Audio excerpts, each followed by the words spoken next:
అదేంటండి, అతను మీ చిన్ననాటి మిత్రుడు కదా. పాపం ప్రేమతో అతను మిమ్మల్ని పలకరించినా రెస్పాండ్ అవ్వలేదు.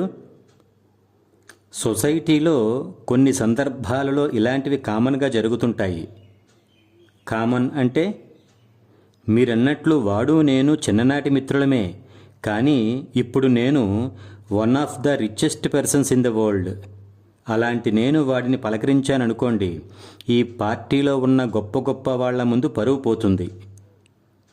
ఓహో, ఏంటి ఓహో?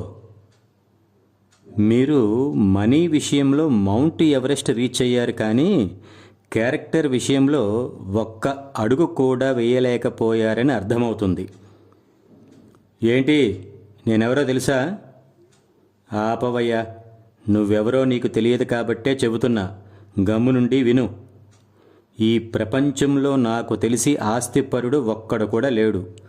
ఒకవేళ ఉండి ఉంటే అది మనం చూస్తున్న ఈ ప్రపంచం అయి ఉండదు. ఏం మాట్లాడుతున్నావయ్యా? మరి నేనేంటి, ఆస్తిపరుణ్ణి కాదా?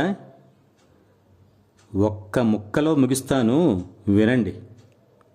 వ్యాధి లేని శరీరం, వేదన లేని మనసు, ఈ రెండే మనిషికి ఆస్తులు. అవి మీ దగ్గర లేవు, రావు. జై హింద్.